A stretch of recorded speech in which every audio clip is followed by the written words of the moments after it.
Let's do this. Can you hear it? You going to use your headphones or you're an amateur? I suppose. Shawn McNair.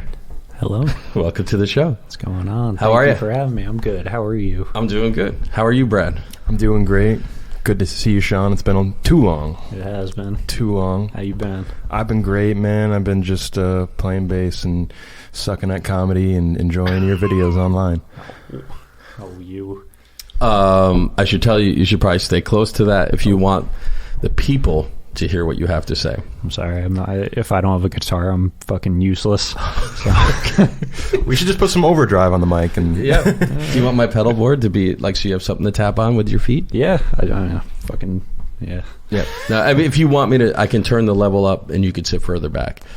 Nah, it's all right. Okay.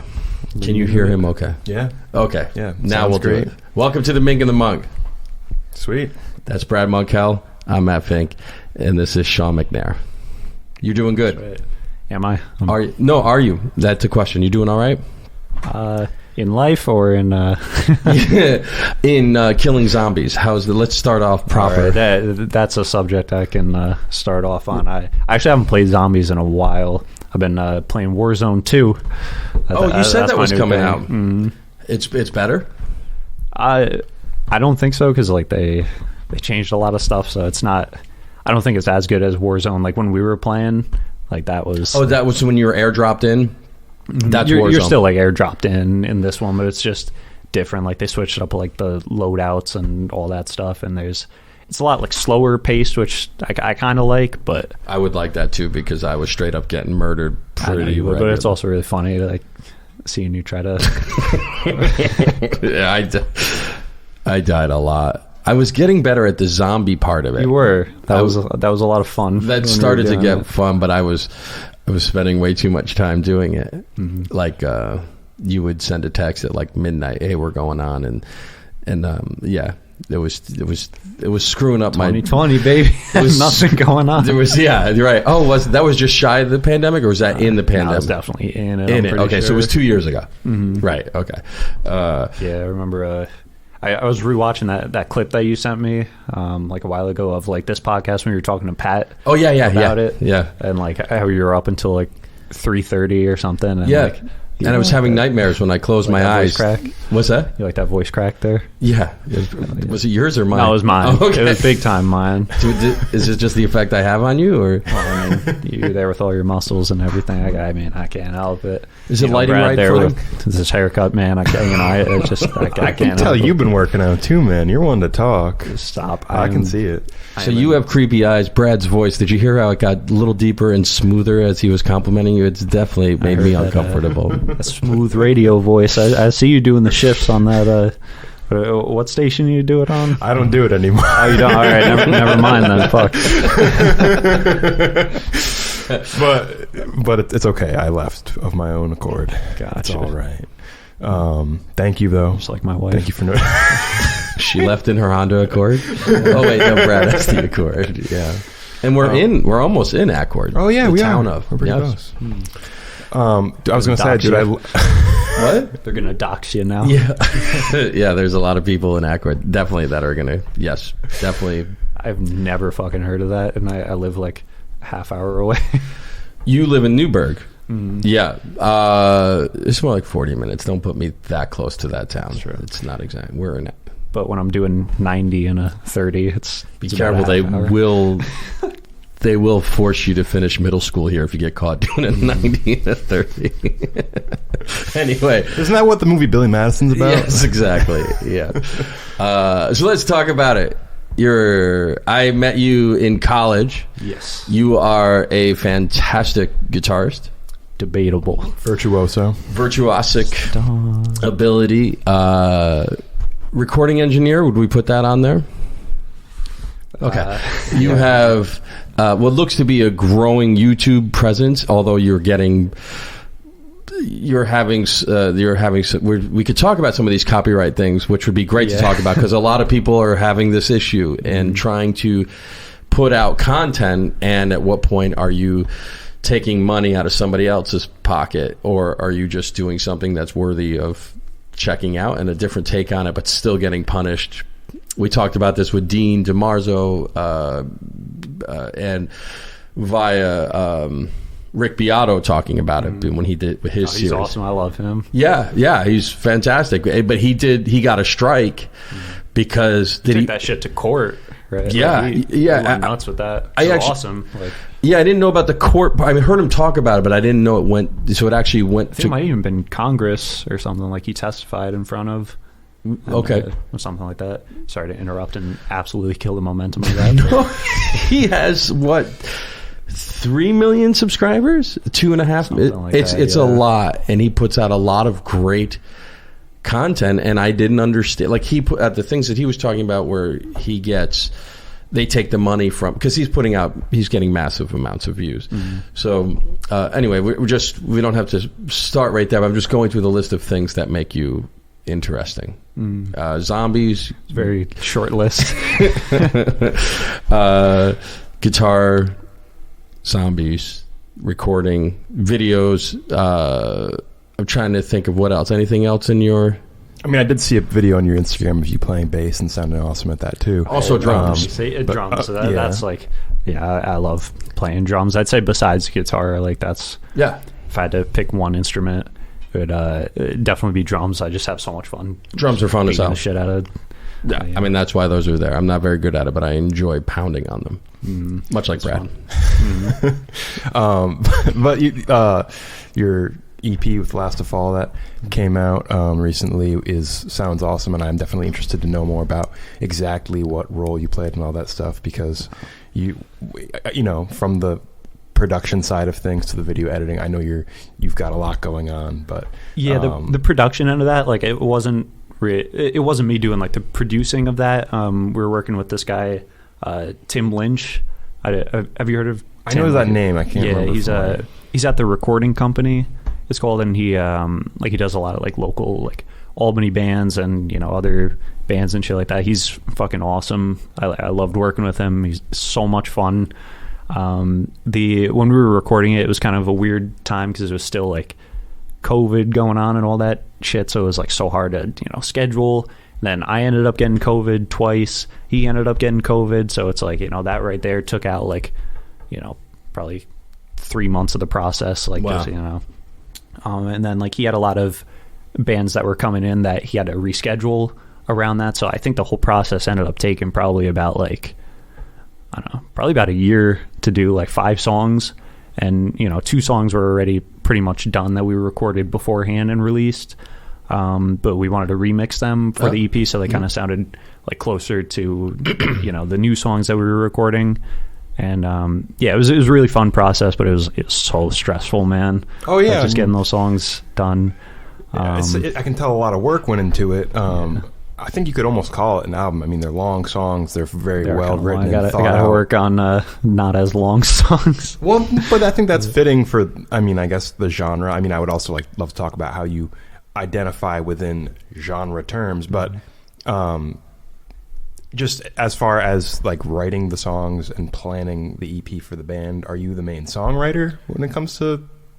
For some of them, like I had some songs done, I think maybe even like before the band started, or like, you know, as it was coming together. So I think there's maybe like, I think 3 of the songs are like just my songs that I wrote, but like, I mean, all the guys like played a part in them, so it's not like I'm just like, here's what you're playing now. Like I don't want to do that. I always want it to be like a collaborative thing. So like I don't want to just like solely take credit for that. But I think Red Snow was, I'd say, mostly me and Paul. Like I wrote parts, like I think like the verse, like that was mine. But like he wrote a majority of the stuff that I'd consider like the hooks of the song. So like that one, like Heaven You Made was kind of me. It was more so me writing the riffs for that. But yeah, just stuff like that. In Vivid Eternal is one that I've had for like a long time. I remember recording that, I think in like, I don't know, I want to say like sophomore year of college or something. I forget what fucking year that was, but like, probably 4 years ago, right? I mean, you graduated 2 years ago? Or Or is it? I think so. Yeah, I think I so. lost all fucking track of time. Like COVID. Yeah, I gotta start writing shit down because I forget like so many things. I've been trying to like sit down and write almost like a diary or something, just so I can like keep track of shit that goes on. But like I always get too lazy. Yeah, I hear you. Like I used to try to do that before bed, and I'd be like too tired to do it, and then I would try to do it when I woke up, but I wouldn't remember what I did the day before. So I get it as a means of trying to keep track of what's going on. Mm-hmm. It's a good thing to do if you can get yourself to do it. Yeah, and then like I start talking to people. I'm talking about something. I'm like, oh yeah, like 5 years ago, I did this thing, and they're like, what the fuck are you talking about? That was a year ago. Just like dumb shit like that. Yeah. So when you're writing the songs, or like as you conceptualize the music for the band, are you trying to get across like a specific picture with like the music or the way the songwriting is done? Is it like, oh, like each of these is a different story that we're telling, or like I don't know, like I don't know the details of all the lyrics, so I don't even necessarily know what the individual songs are like about. But is there a unifying idea that brings all the songs together, or like a type of storytelling or exposition that you use in as far as like what you think the songs should sound like, as far as like the meaning behind them?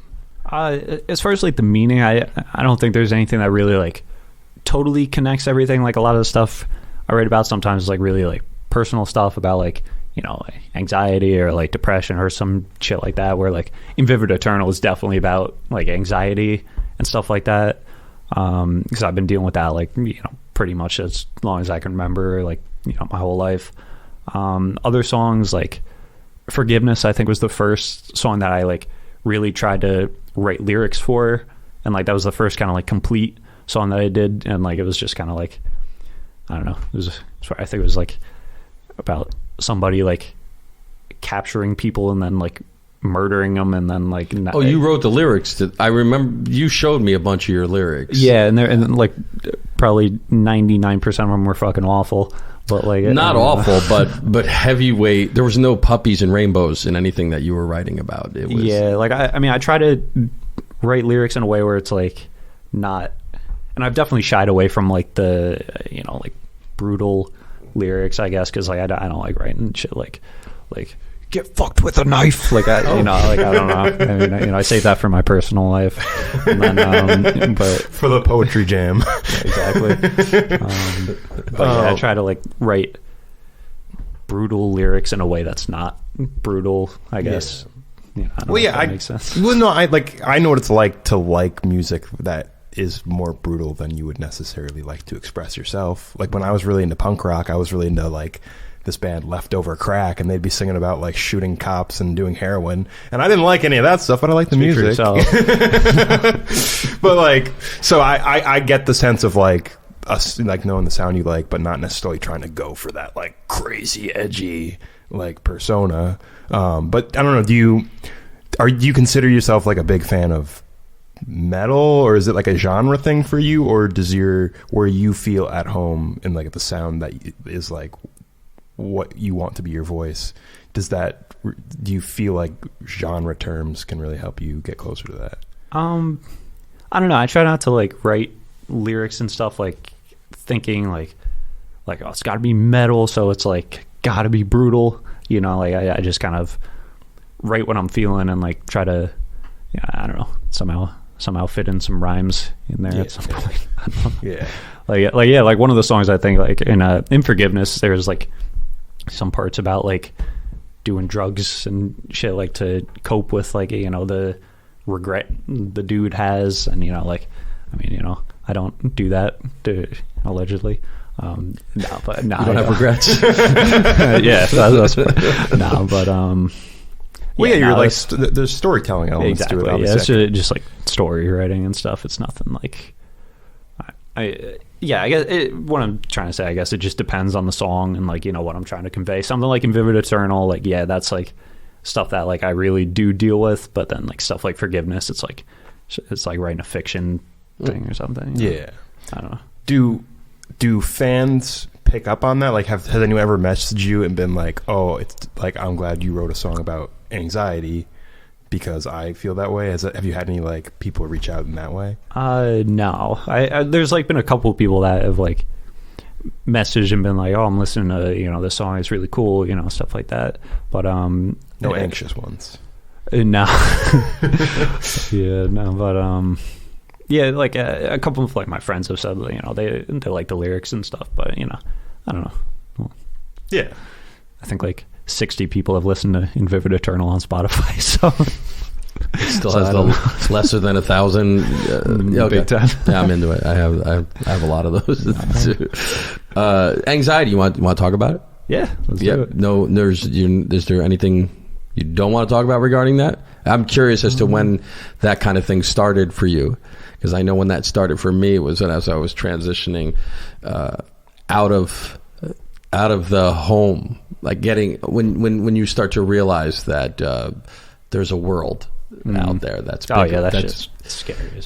Yeah, and I was overwhelmed with it when I was. I mean, for me, that kind of stuff started when my dog died. Like I had this dog this Great Dane named Cecil, and he died. I think when I was 16. We had him for 9 years, however long, it was something like that. But when that hit, that just literally pulled any grounding. It just pulled the carpet out from underneath me. And for years, I struggled with feelings of just anxiety at not feeling secure.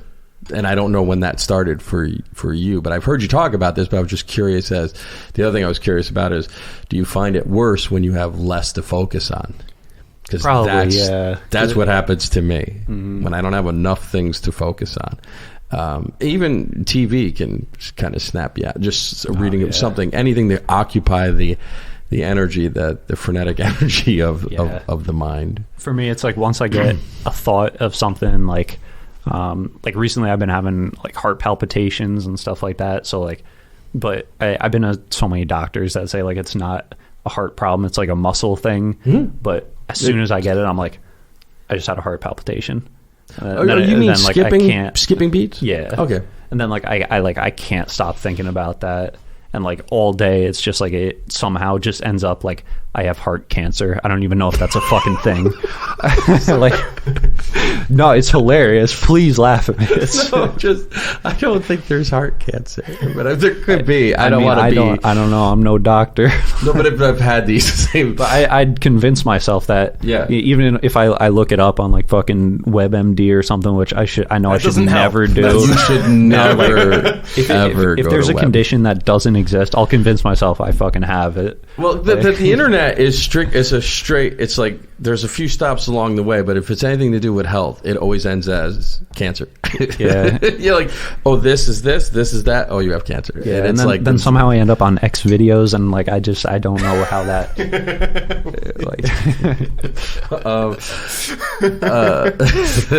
Let's ask young Jamie if there's heart cancer. I don't know if there is. However, the worrying about it, I'm sure, gets your adrenaline going. And I'm a huge hypochondriac, like, you know, and that's just like, this is all stuff like I've been trying to work on. I think it's all related recently. And I'm not a doctor, but I think it's like panic and anxiety are definitely fueled by your own mind. Like and if you're hyper aware of it, just makes it that much easier to not pay attention to. So I get it. I don't know if you've ever done a behavioral therapy. I tried. Are you talking like therapists and stuff? Well, like there's medication. That's one road with this, and the other one is changing your behavior. So seeing a behaviorist, or I think that's what it is. But there's a program that I remember doing 25 years ago called MAP. And it was this doctor, and I'm sure they've made huge strides with this, but this doctor wrote this book, and MAP stands for Managing Anxiety and Panic. And what the first part, it's a program you do with this doctor that I was seeing at the time, so, gave me this book, and we kind of worked out of it. But the important part of it was keeping a journal. Every time you had a panic attack, you wrote down what you were thinking. why it happened. Because usually, I don't know how it is for you, but usually you think yourself into a frenzy. Yeah, for sure. Right. So, like, it just can't stop. And it's snowball. You start with the premise, whatever it is. But if you allow yourself, you'll be wound up and you'll be in full-blown panic. Mm-hmm. And when the panic subsides, you have anxiety about having another panic attack. Yeah, that's for sure. Like, what started it off for me, like the snowball. Yeah. I think it was like, I want to say the first time I ever had a panic attack probably wasn't like when I started dealing with this like all the time. I think it was when I was really young. Mm-hmm. And like really young. Like, what's really young? Probably like, I don't know, like 7, 8, something like that. Because I would go over the feeling. Yeah, I would go over to my friend's house and like we would like be like playing with, I don't know, Spider-Man action figures or something in the basement. But like one day I think like his parents weren't home or something, and you know, we went upstairs because we were having a sleepover or something, and like, I don't know, it was weird. Like like he asked me to go get something from the basement, and like you know, I was like, I don't know, it's just one of those things when you're young, it's like all the lights were off. I'm like, that's the scariest shit ever. Like, I do not want to go down there. Yeah. And so I ended up going down there, but I was so like panicky doing it that I was already in like kind of like a shaken up state. And then you know, we get upstairs and he starts telling me about this you know, the Bloody Mary thing. Like, yeah, I don't. Yeah, like if you spin around or some shit, like, and I have a candle in the bathroom, like, you know, say Bloody Mary fucking 3 times. I don't know, like this like ghost thing will pop out of the mirror and like kill you. No, I don't know what this is. Yeah, it was something like that, where I remember like I was already kind of shaken up, and then him telling me about that, like I completely just fucking like could not stop thinking about that. And you know, I remember being up at like 1 or 2 in the morning, like just completely frozen, like in my bathroom, because like I was at your friend's house or. Oh, no, sorry. This was like that night because I had to go home because I was like so nervous about it, and, you know, I couldn't get to sleep. And suffice to say that you were already a little bit out of your comfort zone because you weren't at home. Right. Did you have a comfortable home life as a kid? Yeah, everything was great. So when you're in a strange environment, it kind of puts you on edge anyway, right? Like, I had trouble sleeping at friends' houses. No, when I was a kid, like a small kid like that, I had trouble sleeping at friends' houses because there was a comfort of being home with my parents and my family that when you took me out of it, I would get antsy. Yeah, it's weird because I never had that, but like kind of nowadays, almost I'm like having that more. So you find peace at home. Yeah. But I know where your parents are, I guess I should say. Yeah, but I know I kind of got to work on that, especially like for like, because my main thing that I want to do, like I want to be in a band, like touring, and like that's like just my dream. Yep. And obviously I can't be doing that, you know, home. I'm going to have to be away. So, you know, I got to work on it. But anyway, yeah, that was the first time I remember like feeling like panic, like straight up, like, oh my God, like frozen in fear type thing. And then it's probably a couple years went by. I had it maybe once or twice again, but I didn't really think anything of it. And then maybe around like, I don't know, 13 is when I like really, I think I was on my way to Atlantic City to see Stained for with my dad. And we were in the car, and I remember just like starting to feel sick, but it was like it was a different kind of like sick feeling that I hadn't really had before. So I was like, what the fuck is this? And so like we stopped at a rest stop, you know, I'd like, you know, he was like, you gotta use a bathroom, like throw up, something. Like, what do you have to do? I'm like, I don't know, I just feel like I'm dying. So like he was like, well let's go home then, because, you know, but like nothing was like wrong with me, like I wasn't sick or anything, but I was just like so nervous about it. Like even after the sick feeling subsided, I was still nervous about it, and I just didn't know like what it was, because I'd never really like experienced that before. Because this was worse than like the panic attacks I had when I was younger, because now I was like, I mean, I don't want to say like smart enough to like think of understanding what you're seeing and being aware of it is exactly. I was more like conscious than I was at like 7, 8, and like had more. And I'm no doctor. I don't think 2 hours with Stained is going to help. You would think. I fucking love Stained, so that probably would have helped. It's been a while. I love it. I can't that was their huge. Yeah, I remember that. He's like in a chair in the video or something, right? I think so. Yeah, I could be wrong, but I remember when they first. What year was it that this is like early aughts? No, later. Probably late 90s. Late 90s. Yeah. Okay. But yeah. I fucking love Stained. Yeah, no, but, I'm just saying when you feel that way, that maybe it does. I wish I did go to Atlantic City. Oh, your dad took you home. We ended up going home, but I wish I stuck it out because then probably I wouldn't. Maybe I would have, but maybe it would have been like, okay, like, you know, we did this, it's okay, let's move on. But, you know, I went home and then I was also nervous on top of that like, oh man, I had to like come home, you know, like this must be serious. Yeah, and that's straight up anxiety and panic for sure. Yeah, I mean that's like clinically speaking, I guess. Oh, absolutely. I've been like diagnosed, like the whole lot. But you didn't do a behavioral thing. I tried doing like therapy stuff, but with this book that I was telling you about called Map. It changed my whole. It brought me immediate comfort to know that there's a name for this. Where like you're afraid to tell anybody that you feel this way because you feel like people are judging you and that you feel weak and you can't handle things, and it turns out there's things that make you uncomfortable, and the way the power of the mind is you're trying to think your way out of something that you thought your way into, and it's sort of like meditation. I think we've probably talked about this. So we talked about when I was having like bad stage fright, like in college, especially for my first combo. I remember I was freaking out. Is that the one when you would like run around the entire theater? That was the second one. The first one was when they told me not to like do the thing behind my head. Yeah, well, just doing anything with certain people judging you there was going to give anybody anxiety. And it was. That was definitely wrong for anybody to tell you. Yeah, we'll get to that. Yeah, because I do want to talk about that because that was really funny, and I still like look back on that fondly. I love the video of you. His second were you even? I don't even know. I don't know if I saw. My man got a wireless system. Yeah, I bought it just for the convo. And ran off he's taking a solo and runs. I don't think I saw that. Jumps off the stage, runs up the stairs, around the back where Shawn Wendell was in the back, and then back down the other side and runs. And while you're soloing, right? Yeah, so like, all right, so for school, like we have to do, what was it, like twice a semester, once a semester, depending on what grade you were in. I think it was once a year. Either in the spring or in the fall, right? I don't think it was it both semesters? That sounds right. It's definitely, that's the max the first year, too. You had to attend. Yeah, I think sophomore year was the first year where you had to do one in a year, right? Because I remember picking like which semester I wanted to do it in.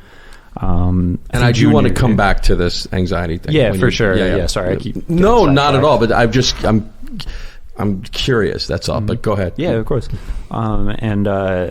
Yeah, so we have to do a performance for like basically the whole music program. So there's like, I mean, you know, there's like 300 people there or something, which is like in the music program. When you were there, that was sort of the height in music industry. There was, you talk about music ed and everybody. I think everyone was there. Right? Yeah, so that was when it was in the recital hall. Yeah, so at the height, I think there was 135 in music industry, and then in music ed, it was somewhere in the. So when you added them all up, there's solid 200 plus people there, if not 300, because then parents would come, and professors would come. So there would be, you probably 300 is a good possibility. Was the theater full? I think so. That theater held like 350, I think. Yeah, because like it was weird because I was never really like that nervous about like a performance before, and I'd played before that to like way bigger crowds too. So it's like, but I think it was just because it was my peers and like people that if I fucked up, I'd have to be like seeing. And I remember talking to you about this. I remember talking to you about this because I couldn't believe that that's how you were feeling when I heard you play. Like no one would ever think that you would. I'm so insecure about my playing. Even today, like, well, especially now, like nowadays. But now I'd agree you have reason to be. But back then you sounded great. I think anyone would believe me. No, I remember it was a shock to me that because your stage, it was amazing. I don't know how you think of this, but as soon as you plug in, you're like a different dude altogether. Yeah, it's weird. I don't mean different. Yeah. Like you forget about. And I remember talking to you about this because once you start to play, you're not in this mindset of insecurity. Yeah, like whenever I don't have a guitar, it's like I'm thinking in my mind like I'm trying to visualize like the fretboard and like how I'm gonna play it, like I always fuck it up, but it's because it's like muscle memory. Yeah. You know, so like when I get the guitar and I'm playing it, like it's totally fine. And in front of an audience, like I'd almost argue like that's when I'm at like my best playing wise, because like that little like extra adrenaline like just pushes me, and I love it. I love every second of being on stage. It's clear that you do. Yeah, but like before the performance, I'm just such a wreck, especially the first one when I played. I remember now having these conversations. It's all coming back to me because I didn't know that you were. I think that was the first time that you told me that, right, that you were feeling that way. Which, so. Well, up until that point, I just saw you every week. You came in always prepared and practicing what you were doing. Like, so you had command of what you were Brian, doing. Right? I never had Brian in my room. But you work like you're constantly practicing, you're constantly working. Like, so the insecurities you were having, when I heard you play it perfectly, like what was the first rock and roll from Led Zeppelin. Okay, yeah, because I wanted to do one that left like a lot of room for like improvising and stuff, because that's what I was trying to work on at the time, was like improvising in front of people, because that's definitely like one of my not strong suits, or at least like at the time. I've tried to get better at it, especially over like different chords and stuff. Nowadays, like that's still like that's stuff I got to work on, but back then it was just like even stuff I was comfortable with, like rock or metal. You know, I was still kind of struggling with that, so I wanted to consciously work on that. But there's usually a sound check before the on like I think the Thursday night. Combo sound check. Yeah, and then you got to perform Friday morning. 10:20. Yeah, it's a lot of fun. Still the same time frame. We were just talking about that. Sucks. Yeah, it's 10. I think it's 10:20 to 11:35, or it's 10:30 to 11:40. It's like 75 minutes, I think. Whatever it is. Perfect time of day for some shredding. Yeah, for sure. Go and have a delicious meal on campus, be fueled and ready to go. Yeah. Shitty dining hall food. Fuck that. Fucking garbage. I think I ate there once, but it was the newer one. I think the dining. Like Camelot. I can't remember.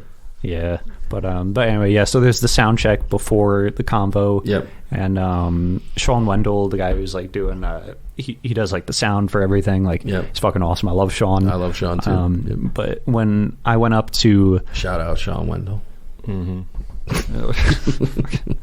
But so I went up to do the sound check, and we played. It got to the end, and I wanted to do something like kind of kooky, if you will, at the end. So like I was like, fuck it, I'm gonna put my guitar behind my head and like play like the last solo like that, just to do something a little out of the ordinary or whatever. Or make it your own. Yeah, that's true. Yeah, or just be an attention seeking douche, which I mean, it's rock and roll. You're on a stage, man. Well, it's like all eyes on you. That's like you're not, and you're earning that audience. Like you can play. So like that's what that's a rock dude is about, man. Well, and Convocation's about being a good performer, right? Yeah, you should be exercising every aspect of performance. Yeah, because I would see a bunch of like the performers, and like nothing against anybody, because like I think everyone there, like obviously they're in school for it, so like they're fucking great. But like a lot of the performances would kind of just be people like standing there and playing awesomely, but it like wasn't really like a show, I guess. Like, and that's the part that excites me, is like concerts that are shows. So I wanted to do something a bit different, and but so we get through the sound check. I do the thing behind my head, and then Shawn Wendell was like, he told me something like, I don't think you should do that behind the head thing, because I'm 99% sure they're gonna fail you for that, like the meaning like the ed professors and stuff like that, whoever like I don't know who really determines like the grading. I never heard any of this. I didn't know that there was. Oh, you didn't? No. Yeah, no, I was definitely told to like not do that behind the head thing. Why? I don't know, because like I can understand if you went back and dimed your amp. I think I did that too. Well, I mean that, because that just makes it harder for sure. Were these live streamed too? No. It was okay, because when he was right, so the COVID thing happened, and I don't think I was mic'd up either. You don't need to be in that room. I mean, it's not a mystery. Without the curtain in the back, I do not enjoy playing. That room's it's meant for acoustic instruments. It's just like, so overdrive, 50 watt, tube amp. It's a problem, probably not, but I love it. I know that it's going to make Shawn's job harder, but I know. I feel bad. Like, I was a real fucking pain with that stuff sometimes over the years. I mean, let's get a couple things straight. You're a teenager. Yeah. You're a guitarist. You're a dude. Those three things put together make for somebody who's trying to find themselves in the world, who's trying to explore what's possible. I don't have a problem with that. I know Shawn does, because his needle's going off he can't control it, and I understand it. I understand why sound guys I get it too. I wouldn't do that nowadays. Like, no, but there's audience of 300 of your peers there, and you're about to play rock and, like, the name of the tune is rock and roll. Like, just be slightly reasonable. I didn't know. I knew that there was fear, that there was that, let's just say, previous people who were in charge of that had all of these absurd parameters. Yeah, and they wanted me to be, like, respectful to the space. So playing behind your back, like referencing this guy, that's disrespectful. Yeah, exactly. That's the part I didn't get, and that's why when I went on to do the actual performance, I was like, telling everybody, I'm not gonna do that, sure, whatever. And then, of course, I fucking did it. Like, I put the fucking V behind my head, because, I mean, what is this? Of course. How did it sound? Does it sound good?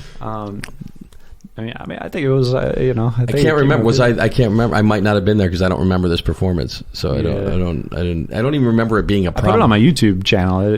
It's on there somewhere, I think. Oh, you have a YouTube channel? I do actually. I will go back and so did the audience go nuts? Yeah, I think they liked it, but I was really trying, like, almost consciously trying to fail that, because I'm like, if they're gonna put a bunch of restrictions on performance, which like, that's part of the degree is performance.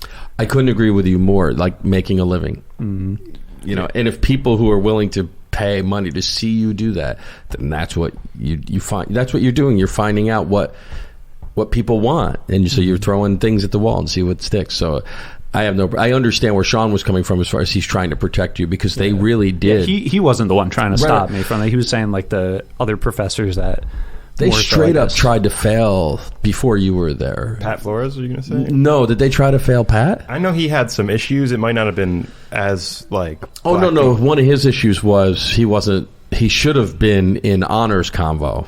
Oh, right. That was Pat. Yeah. Like, straight up should have been an honor. He did an incredible performance, and then the same people that would make that judgment didn't go in his and whatever, but that I think that's what you're talking. But there was, prior to you being there was one drummer who had an incredible performance, and they tried to fail because they all had, like, decibel meters. Yeah, I remember that, because I played drums for my friend Anna's convo. Okay. And, like, I had to really, like really take it easy, and like, that's not me at all. I fucking beat the shit out of it. I saw you play Master of Puppets with you played drums on with Drew. Yeah, you weren't taking it easy at all. Yeah, those drums owed you money. Yeah. It was awesome. Yeah, and if it's appropriate and right for the music, I got no problem. I'm a little more, for lack of a better word, I'm not even lax. It's like that's what you should be doing. Even if you ruffle a couple of feathers, going out into the world with that confidence to be like, that's what you're prepping for. That's the whole point. That's why I did the wireless thing the next year, is because they didn't fail me for that. Dude, I love that even more, because I just wanted to push the envelope. I wish there was more convos that I could have done. Like, that's when COVID, like, that, like, kind of ruined shit, like, after that performance. I forget what I was nuts when you did that. I mean, it was great. That one's on my YouTube channel too. I watched that sometimes. That one I've watched a bunch of times. Yeah, it wasn't my favorite, like, performance, I guess. I think you're talking about the actual musical part. Yeah, of it. Like, I feel like I was shredding a lot, and that I've kind of tried to steer away from that a little bit nowadays, where, like, I want to focus on more, like, melodic stuff, and then, like, kind of easing up to the shred, like, if it fits. Like, I just I don't know, it wasn't my best performance that time, like, in terms of, like, fitting the music, but I wanted to do something like up the ante a little bit, so I bought a wireless system, and during one of the solos, I went out into the audience, which they definitely told me not to do as well. No, you not only did you do it, you like sprinted up and those stairs suck. Yeah, I was worried about stairs are closer together than normal stairs. The rise is like 4.5 inches or so. So where normally it's 7 inches. Do you remember those stairs? Yeah. I got to look at those stairs when I'm walking in there because they're like, and you sprinted with a guitar, and I'm pretty sure that one of the people that you were concerned about judging you ran right by. Yeah. Of course. That was awesome. Yeah, I was so disappointed that the school got shut down. Well, that they didn't fail me. I really wanted to fail because then I would have been like, then I would have caused a problem. Like, you know, like, because, I mean, like, I wanted to, I mean, this sounds more righteous than it really is. Like, I just wanted to kind of let students, like, express themselves, you know, whatever, and do, like, what they want to do. And if that takes me, like, failing, you know, a fucking convo, you know, I'll do it the next semester. I don't give a shit. Like, right. I kind of wanted to fight for that, you know, in any way. Like, it's rock and roll. I mean, that's what it is. That's the whole. I mean, it's silly. It's silly for the main reason that that's not how the actual concert stage works. It might work if you're. I don't know. I saw John Scofield at Lincoln Center in a classical conservatory, and he did the same stuff. He didn't tame his music to fit into that environment. Yeah, exactly. But anyway, you're selling. You ultimately, do you want to make a living? And are you finding out who you are and putting that into the universe and seeing what comes back? That's so awesome. Yeah. I think the next year I was planning on getting a smoke machine and putting it on my guitar. There's something I remember talking to you about it, where I was going to do some like wild shit. Dude, I would have loved it. Yeah. I never would. Have I ever said to you, don't do that? Because you're never. No. So I fucking love you. I mean, how do you? My problem is people who aren't excited about what they're doing. Like every week you were a kid in a candy shop. Like you were always trying to figure out when you said earlier you didn't like the performance. The performance was great. You didn't like something about what you were doing as far as on the guitar. But no one cares. I know. And your judging of that is very different than anybody else judging you. Everybody else is in awe. So hard on myself. I know everyone is, but well, I think there's two things with that I would say is learning to accept that, but also learning just how to deal with judging yourself. And I think that's part of this whole anxiety. I think that's all interwoven because, because like you are confident when you're playing. And so your mind is a very powerful thing. So your mind is going to look for, what's the difference between you and your mind? But you're going to look for reasons to,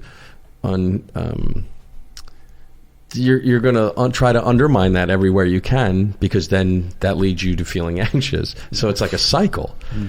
So no matter I don't think you can practice your way out of that cycle. I think the thing is to acknowledge that you're having these thoughts, but not engage with them, which is where meditation is probably like we talked about that a lot. Yeah, because I don't know if you've ever. There's a book called that I told you about. I must have, because it's like, pranayama. It's a fantastic book. Yeah, you've told me about the book because it brought me a lot of peace. You know, and the peace came in the one question in there that I never thought to. So like the whole point is to sit quietly without judging your thoughts, just sort of watch them. And the analogy he uses was like a snow globe that you shook up, and you're just watching all these. So those are your thoughts, without judging them, without participating. So like when that thought comes up that says you suck, you're talking not to Brad. When you're talking to yourself, you know, and you've probably said, I don't know what your inner monologue sounds like, but it's probably something along the lines of you're horrible, you're worthless, you can't play, and everything that you have value in your life, you will undermine. No, that's just what my parents say. Yeah. So instead of arguing with those thoughts, because that's what you're probably doing, is you're engaging in them, and it always leads to anxiety, and in between, and panic, which is just a higher concentration of that anxiety, and then the panic will dissipate and you're left with anxiety. you might have convinced yourself that you think you're going to get out of that cycle by using the same tools that got you into that cycle. And that's not ever what's going. If you think that, then you will never end the cycle.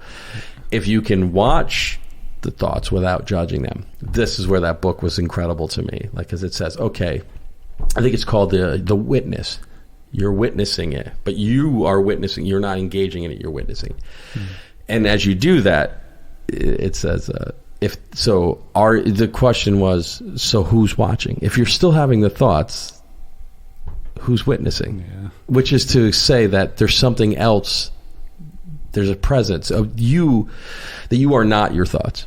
Thoughts are something that occur in you, but you don't have to, those thoughts are, there's something else that you are that can watch those thoughts. And it's getting in touch with that, or recognizing that will bring you some sort of peace. I'm not saying it's overnight, but I remember I became a much more relaxed, my when you can wrangle this absurd thing between your ears, and not let it control you, then you'll have more peace. But all these other things, I think, are all offshoots of that. I'm not a doctor. I'm just saying in my own. It's definitely been controlling me lately, I'll tell you that. Yeah, and the mind is a powerful... there used to be that expression, mind is a terrible thing to waste. And then a friend of I think it was Verna Gillis who said, she changed the quote to, a mind is a terrible thing.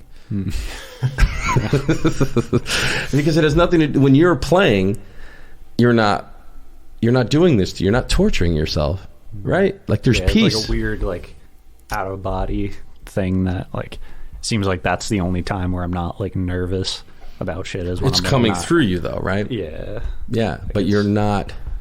That takes up that current. The mind has convinced you that the mind is that it's the most important part, and that if you're not using the mind is what is driving you towards anxiety and panic. But when you're playing, what's happening? You've bypassed the whole monologue that you're having, right? There's no room for it. The creative energy is just flowing through you. So how do you put yourself in? That's a meditative state. Mm-hmm. Yeah, one of the weirdest experiences I've ever had, and I don't know if you're like the Queen ensemble that we did. Do you remember like all the stuff that happened like before that with me by any chance? With your grandmother? Yeah. I was like, that was one of like the worst times in my life. Like I thought my grandmother had like, you thought your grandmother was sick. Yeah, like the doctors even said like, she has cancer and all like. Yeah, and like I was just freaking out because I was in Albany and my grandma was home. Yeah, no, we went. We talked about it that night. Mm-hmm. Yeah, well, I knew something was bothering you because you were. It's actually a pretty good example of what we're talking about because you were on stage, but you weren't. That was the thing. Like before it, I knew something was wrong. I was like, "This is not staged, Shawn." Yeah, like I was in the. I remember being in the lobby. Yep. Of was that Hearst? Like I was crying my eyes out, just like as people were coming in to like watch the show. They're like, "What the fuck is his problem?" And I didn't see that. I saw you in sound check, and I knew something was bothering you. And then you disappeared, so you were out in the lobby. Yeah. And then I asked you what was wrong, and then we went and talked. First of all, you should never cry. That's weak. Yeah, that's true. Goddamn, I'm a weak man. Yeah, so I cry like a bitch. Not gonna lie. No, man, you gotta get that out. And any forms of any way you express yourself is it's not the expression, it's you judging it. And I'm not saying that you're calling yourself a weak. What did you say? A bitch? Whatever it was. Yeah. No, some other words that I can't say. No, but just allowing yourself to do that without judging it, you'll be a lot more peaceful about it. But that was an incredibly that was stressful. Yeah, that was a different scenario where I think anyone would really be upset over that. But no, it was in general, like I'm so fucking emotional, but like I'm not embarrassed about that at all. Like I'd rather be open and have like let it out than pent it up, because I got enough of that with my nervousness pent up. I don't think there's any shame in being emotional as a dude. We all got them. We're human. Yeah, if you have try to act like a tough guy and say I don't cry and stuff, well, you could make the argument that being a sign of toughness is being able to cry.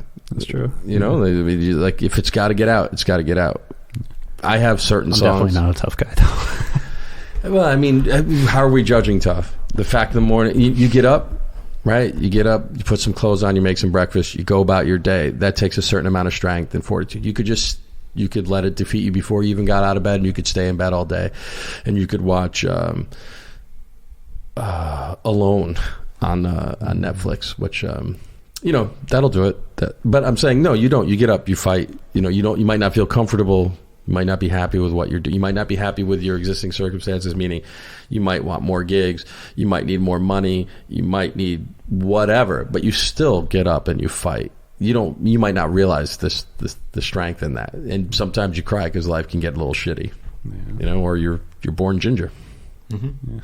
I have ginger in my I see my that. horrific facial hair. I thought it was just from sitting next to him. I do too. Well, they're gray now, but they used to be slightly reddish. Okay. You guys don't get no cred. I'm covered in freckles, so I should get some kind of cred because I can't go out in the sun and during the summer at all. I just burn. All right, fair enough. I just freckle. Anyway, I'm Irish, so same. Yeah. A lot of people think I do. I'm not. I think I am. You think you do Irish? You're not Irish? No. Oh. Scandinavian. Among other little things, but you a Swede. That's a double. You can't have any son then. Scandinavian and ginger. Yeah. Wow. Yeah, someone's my mortal enemy. It really is. It is trying to kill you. It is absolutely trying to straight up murder you. Yeah. Yeah. So you have that light blonde-haired complexion, but that. Yeah. Wow. Yeah, that's me. Guy saves money on electricity at night. You don't need as many lights to light up the room. Anyway, I'm sorry. I'm just saying that's not weak at all.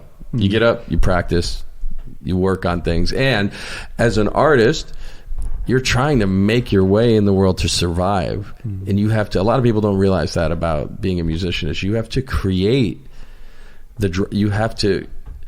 whatever is going to drive interest in what you're doing, you straight up have to create that. So you're constantly looking for ways to cultivate interest in what you're doing. Or, I mean, your survival is based on that. Am I wrong? Do you not, right? Well, it's like we were saying, you're an entertainer. Like you have to, it's not just, can I play the lick this way? It's like you have to create, there's pressure on you to create a performance. Yeah. There's like a bunch of other things too. Like, nowadays especially, it's like not just about the music, which all the guys that I idolized, I mean, like Dave Mustaine is like, my fucking idol. His interview on Rogan was great. I don't know. Yeah. Did you listen? Yeah, that was multiple times. It was cool. Yeah. That was in August. I remember listening to it on the way down. I was on the road I think we talked. That's when we talked, right? Didn't we talk? Sometime around there. Okay. So I remember like texting you, just like, I was just so upset with like everything. Like, I remember I was freaking out about something. Like I felt like, I don't know, nothing was. Was that when I introduced you to Dean? Or is that a different one? So. No, that was sometime around there, maybe a little before. But okay. Yeah, I was just like really in a bad spot, and I texted you, and we talked for a bit. I called you. Yes. I was in the driveway of the diner. Nice. In Kingston, because Awesome. I remember talking to you and watching people walk in the door. I stayed in my car, and that's when when you're creating it, we talked at length to Dean DeMarzo about this, and then I remember you guys were talking.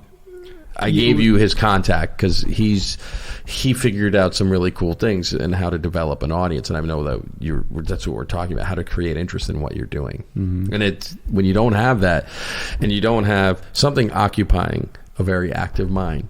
Yeah. Could be a job, could be a full-time job that just keeps you in the pocket and from thinking about all these things. Yeah. Like I need my obsessive stuff is definitely when I'm not teaching and I'm not gigging and I'm just home, I start to have all these other things happen. So I know that being occupied is also, having your mind occupied is a good thing. Mm-hmm. Yeah. I guess like the point I was making is that like it's not just about the music anymore, and like my forever, like growing up, since I started doing music, like my goal, like I'm gonna find people, I'm gonna put a band together, and like I'm just gonna be writing music constantly, getting out there touring, doing all that stuff. Like that's just what I want to do. Mm-hmm. But like as I try to do that, it's like I just realized that nowadays it's so much more than that, and like how these guys like Dave Mustaine did it, you know, back in the 80s. It's like things aren't like that anymore at all. Like you got to be doing like the YouTube stuff, you know, the you know, but they didn't have the access media to the world the way like I think companies own that, so you had to do that. That was like one route basically, for sure. I think it's such a good thing and a bad thing at the same time too, because it's like a lot of my time is like dedicated to stuff like that does involve music and like helps the music along, but it's like I can't just be spending my time like writing music or something like I want to, and I don't want to seem like I'm complaining about that, because like I love doing. It's not a complaint, it's just is what it is. You know, it's just not what I thought I'd be getting myself into, I guess, is, you know what I'm saying. But yeah, I mean, I love doing the videos. It's definitely like a you know, it's a creative outlet, you know, for some things, because I mean, you know, Megadeth is like the band that I really kind of identify with, you know, the most out of everyone, and I feel like there are so many great guitar players and great like iconic guitar parts that like that's what I kind of try to do with my channel a lot, is like take, you know, certain things and then you know, about the songs or something, and you know, what if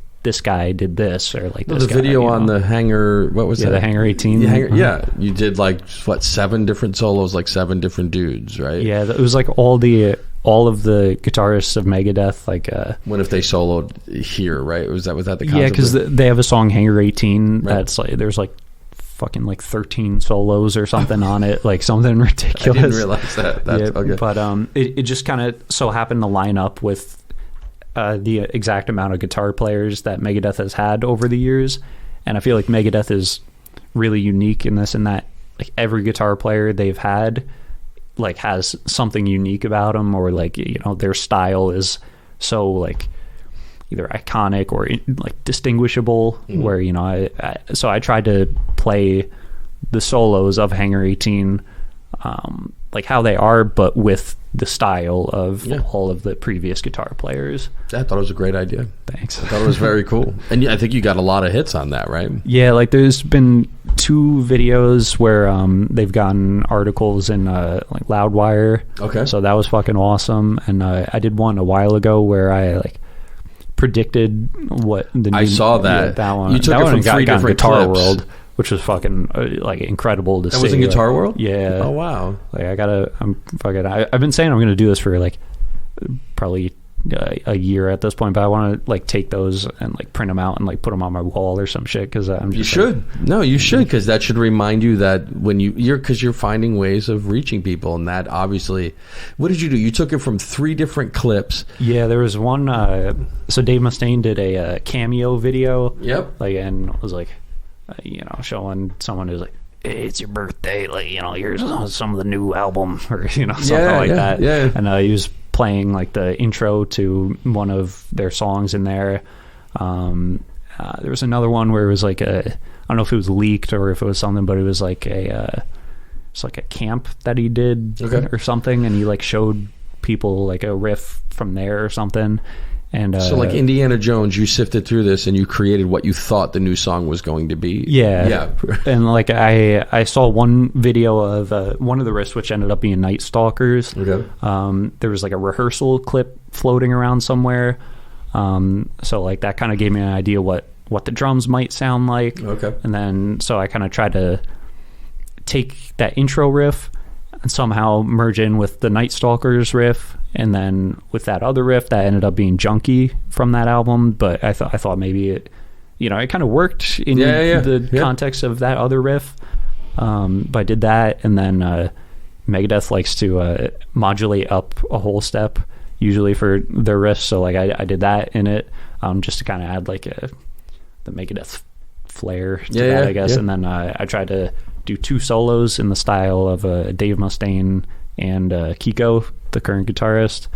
And so yeah, that was basically. And how many hits did you get on that? I think that one's like around 150,000 right now, which was like incredible. I couldn't believe it. Yeah. So. And you probably you got a lot more subscribers to your channel after that. Yeah, like that was great. Like, you know, I've been kind of thinking of like switching, not like switching, but like you know, having the main focus of my channel kind of be like Megadeth related and like, you know, stuff like that. I had an idea for like a series that I think I'm going to do. I don't know if I mentioned it to you, but we're supposed to do like some kind of some kind of battle or something. That too, I want to do for sure. Yeah. But I don't want to battle you.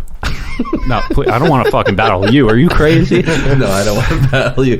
I'd have to. No, but go ahead. Yeah, no. I remember you mentioned this, but so this was something else you're talking about. So go ahead. Yeah, I was thinking of doing like a lesson series of like, but I wanted to do it in a different way because I feel like there's like so many like lesson videos for metal out there on YouTube, which are like great. Like there's so many people that can teach the shit and do teach it better than me. So it's like I don't want to fuck with that. Like that's but they're not you. What do you want to bring to it? That's different. Well, what I want to bring is like a kind of taking people from like, you know, like ground zero, like just picking up a guitar and like using Megadeth songs to like teach people that, like, you know, the easiest Megadeth song is like, you know, like an E chord or something, like that's it. So like, you know, we'd start off with that.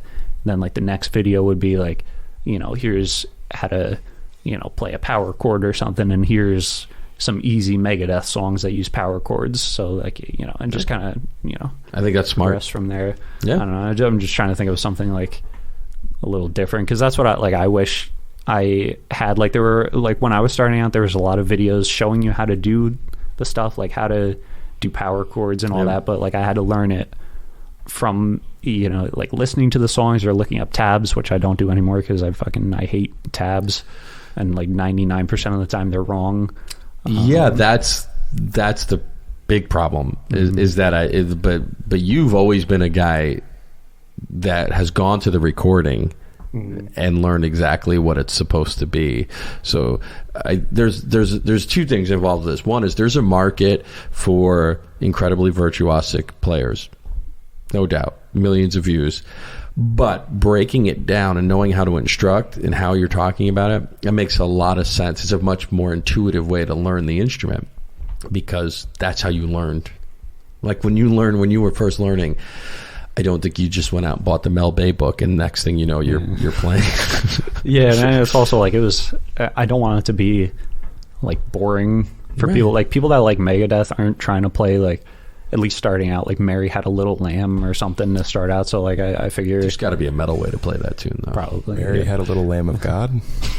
Maybe. But sorry.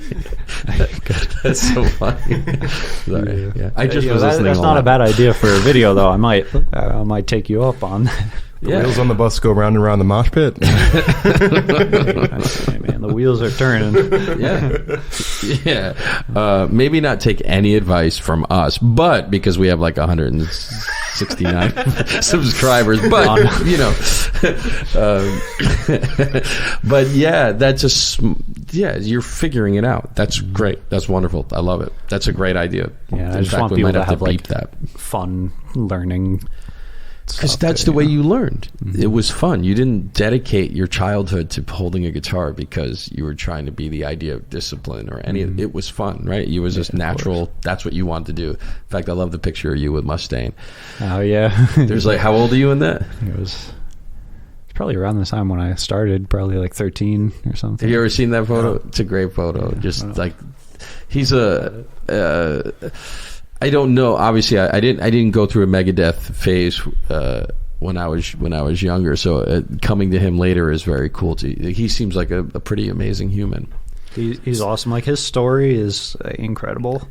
Like how like everything that happened to him, and you know, I got kicked out of Metallica and then started Megadeth. It's you know. So you started around when you were 13? I think so. Probably around that time. Were you like from the jump? Were you like, oh, I want to be like a virtuoso? Like I want to be a shredder. Like how long did it take for you to ramp up to being able to play things? Sorry, like I'm so boring that you got to leave. No, but when I started playing, I was like, something clicked where I'm like, this is what I have to do. You know what I mean? I don't know. It was just a feeling that I got. It was the most fun thing ever. Like when I learned, one of the first riffs I learned was Symphony of Destruction, and like I played it on a clean setting because I didn't know what the fuck distortion was. And I still remember, like, as soon as I found out there was like a button, like a distortion button, I turned it on and I played it, and I was like, all right, this is game over. This is what I'm doing for the rest of my life.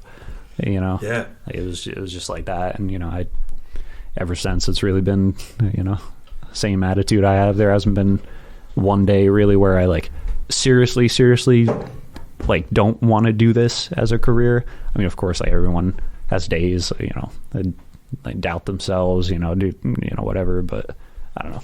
I have to do this, like, no matter what. Yeah. I don't know.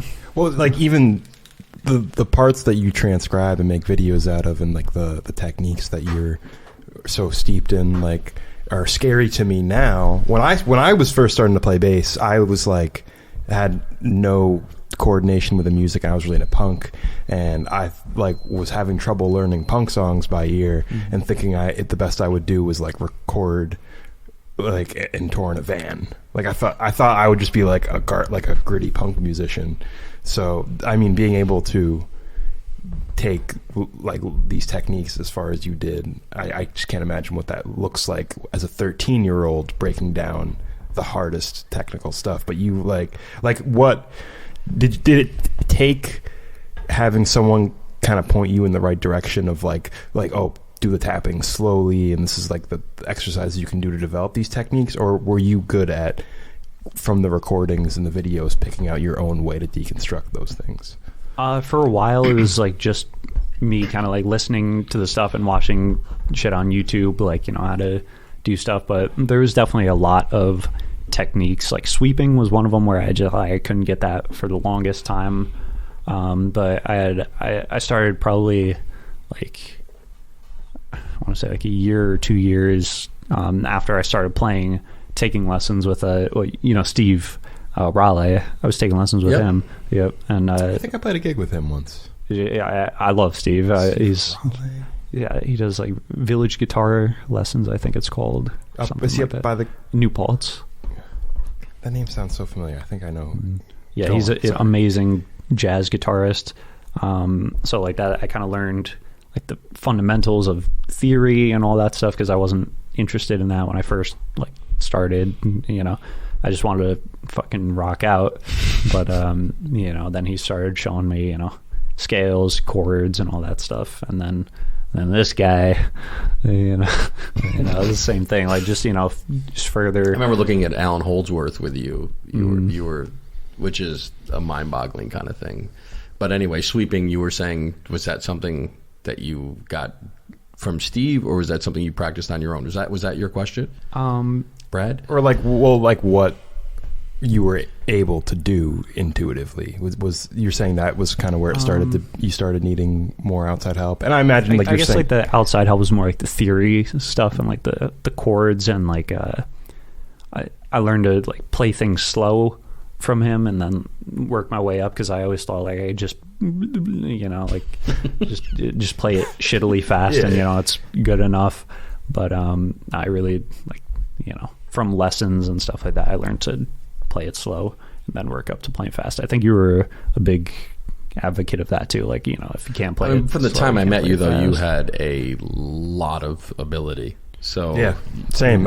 Since I've known you, you've been shred god. So it's interesting to hear where it comes from, because like I said, like I came from a point where I couldn't even conceptualize teaching myself like to play at a reasonable speed, let alone like all the advanced techniques that you use. So it's I feel like if you're approaching that kind of stuff for your channel and trying to give people an insight into that, I don't think that's something a run-of-the-mill YouTube channel can really get across to everybody. Yeah, I guess that's the thing I'm afraid of, like with my channel, and that's like, I don't know, I haven't really been posting a lot recently just because like it's part of that where I don't want to do things that it's like there's already like a million videos of people doing these things. It's like a weird, like, I don't know, like that. Also like the anxiety stuff that I'm telling you, like that's been like fucking kicking my ass lately. So I just been trying to deal with that. But I got to get back on like the videos and all that stuff for the channel, because like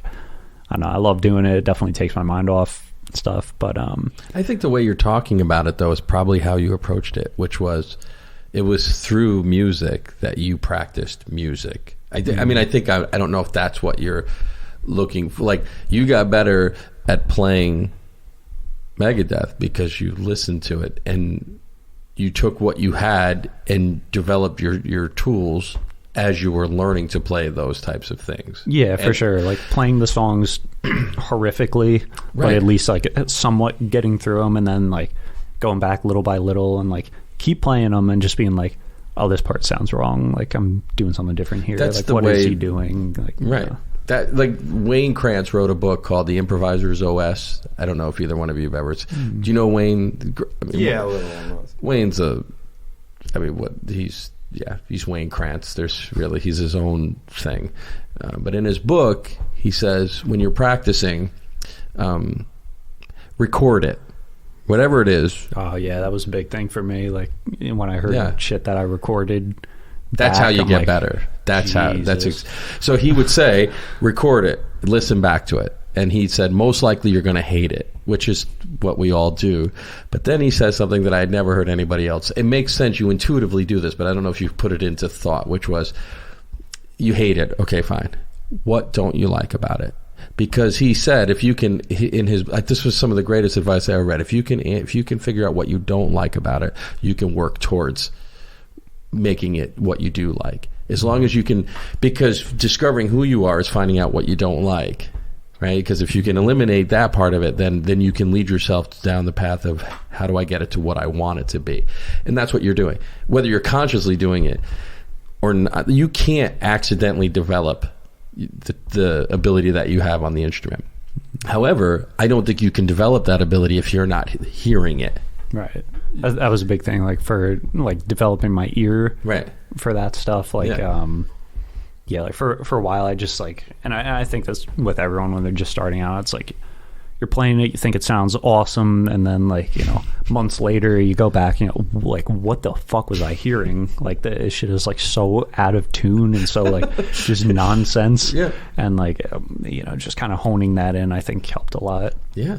That's like when I do like another kind of like, I don't want to say series I do on YouTube or whatever, but like something I do is I, like, as soon as new songs come out, I try to put out covers like as soon as possible. And that's really smart. I know you had a lot of you covered a tune that was released the same day. That's absurd. Like, you played all of Dave's shit the day this Megadeth tune came out. I forget when that was. Yeah, it was.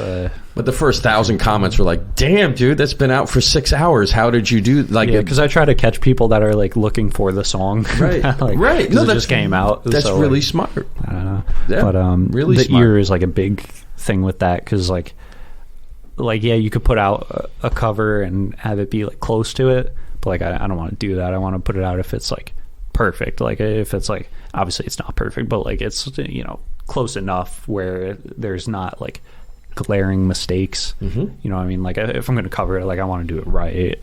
And but even that, like, I look back on videos that I posted like a couple months ago. I'm like, what the fuck am I doing? Like, Yeah, same.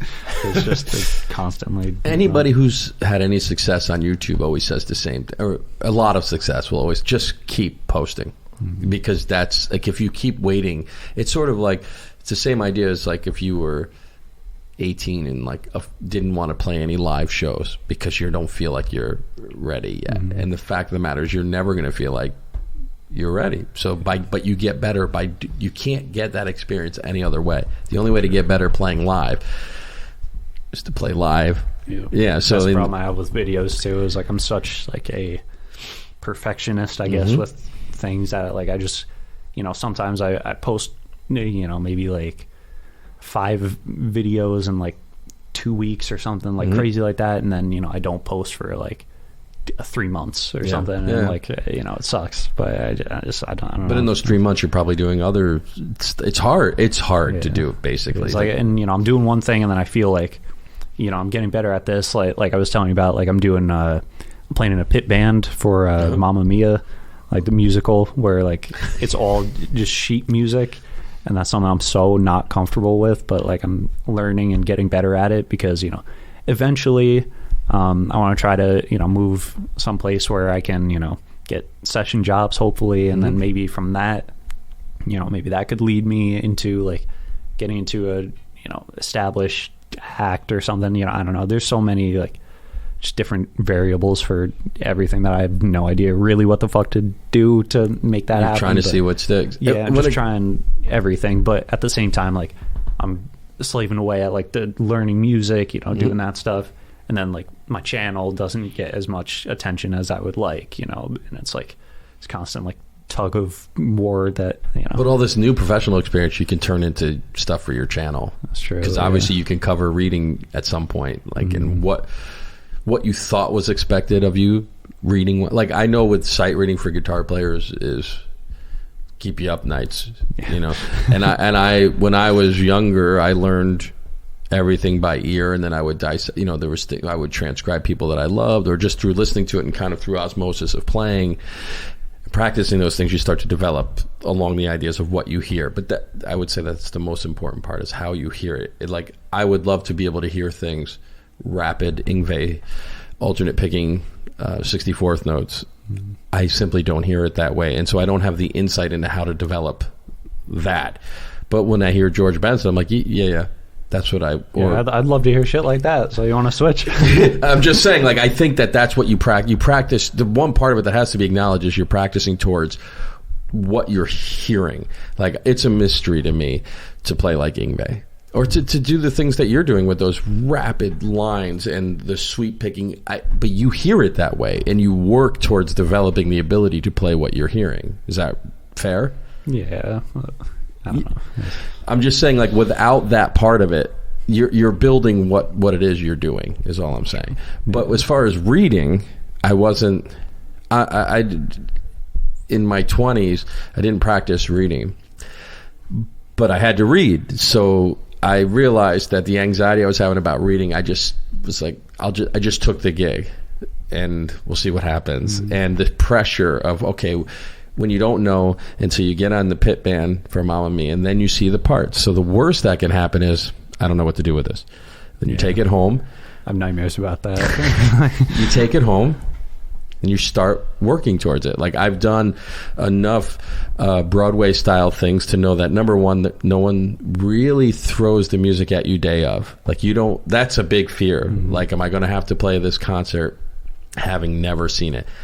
That in my life, I don't know if that's happened. I don't remember. Oh, I guess some did, because I grew up my father played in pit band, so I would sub sometimes. So that was when an act would come in. That's if you're in a professional orchestra that has a different act every night. So when I was growing up, my father worked in the hotels in the area, and there was 2 shows a night, every night, 7 days a week, and it was always a different act, and they always had their own book. So you had to read. That was sight reading that. But I remember in my 20s, I remember auditioning for Saturday Night Live, and I might have told you this story, but like I was going to ask you about that. Lenny Pickett said to me in the audition, "Don't worry, we would never give you something day of. You will have plenty of time. You'll have the music long in advance, and then we rehearse." That day, they said, started out at 10 a.m. on Saturday morning, and they rehearsed this stuff that you were given at least a week prior. So like that, I didn't know that. Like, I'm thinking TV gig starts at 11:30. At 11:15, they gave you the charts. That's what I would think. Yeah, no, it's not at all that. It wasn't at all that. So that was, but he knew that. He's like, no, it's never that. That would never happen. So that was one of my biggest fears, which might have kept me from auditioning. But instead, I was like, let's just see what happens. So, but then I did a cruise ship gig, and that was one of these things where acts come in every, I've been looking into some of those. Yeah, and that's another reason why I want to get my sight. I got a lot better at reading on that gig. I screwed up a bunch of stuff, but what you screw up, if you're musical, you can kind of cover it. Like if it says, here's a D minor chord, this is the line we want you to play, and you look at the shape of it, you quickly can assess, like, oh, here's the key signature, there's no accidentals, so it's a diatonic line. You get the shape of it, and no one's going to really, like, it's not, you can fail but still kind of successfully get through it. But I learned a lot about reading just because if I would have said no because I didn't feel my reading was up to spec, there was no way I was going back to my practice room to practice reading 8 hours a day for the next year. Instead, the pressure of it was enough to get me doing it. But I got better at reading shows because I read shows. But it's not a tool you can... I know you can practice reading, but I feel like the best way to practice reading is to read when there's some pressure on you. And that's when you'll practice it. The rehearsals are during the day. Whatever I screwed up on during the rehearsal, I went back and practiced before the show. So like it was never... I can't remember a thing where I've completely screwed up having to sight read something in front of an audience. There's usually a rehearsal, there's usually time to get it together. And I know as a guitarist, you have to find a fingering for something that's really... You can always tell if the person who wrote the chart is a guitarist or knows anything about the guitar. You can tell immediately just by looking at it. Like, what moron wrote that? That's not a... Anyway, yeah.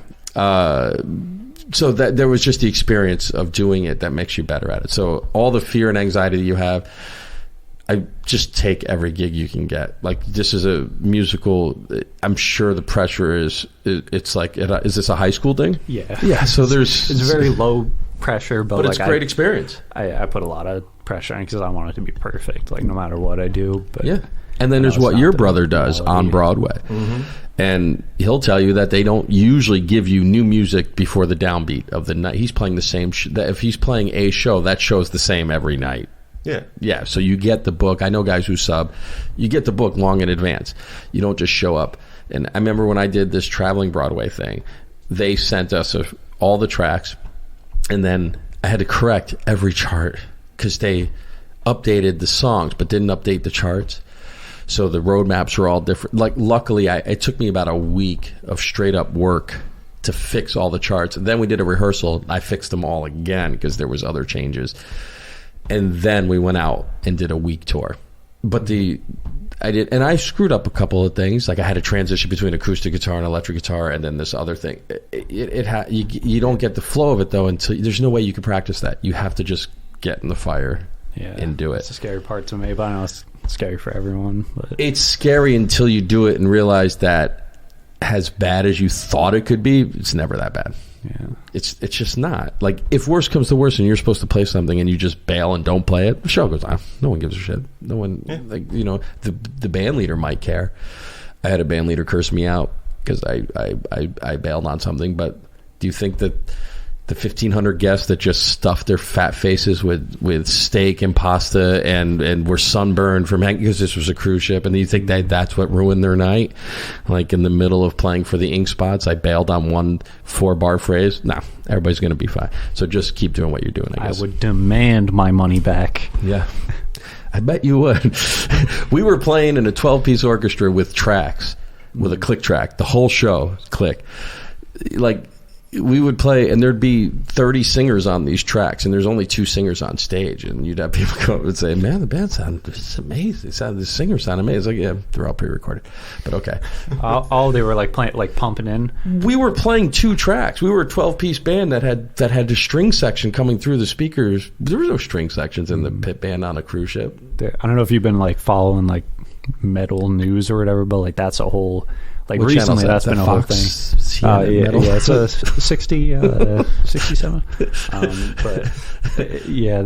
What's happening in metal news? It's like, it's kind of old at this point, I guess, but Falling in Reverse had to cancel a show because like their laptops got, I don't know, like lost on the way to the show or something like that. But then Eddie Trunk was like, I'm sure you could know like what his viewpoint was, like, hey, it's fucking ridiculous. And then somehow Sebastian Bach got in the fold, like, like, you're not a real band, like stuff like that. It's a good impression of Sebastian Bach, actually. You're a real band, man. Like, he probably could have used a laptop for some of those later performances, though. Yeah, I saw him at the Rockin' Derby. I think we might have talked about that show a couple times. Okay. It was like at I think it was 2016 or something. Like, it was up here in Shattuck. They had like bands like Anthrax, Megadeth, but Sebastian Bach was playing on it. Was it in that band? Was Skid Row or no? This is just him solo. Okay, I thought he sounded great. Absolutely. Unfortunately, there's some videos of him trying to. He in his prime hands down, one of the greatest rock and roll singers I've unbelievable. He was awesome. Unreal. I love that first album. I was in high school, so like that's like the soundtrack. It was awesome. I never saw them live. I think I'd graduated college by the time that came out.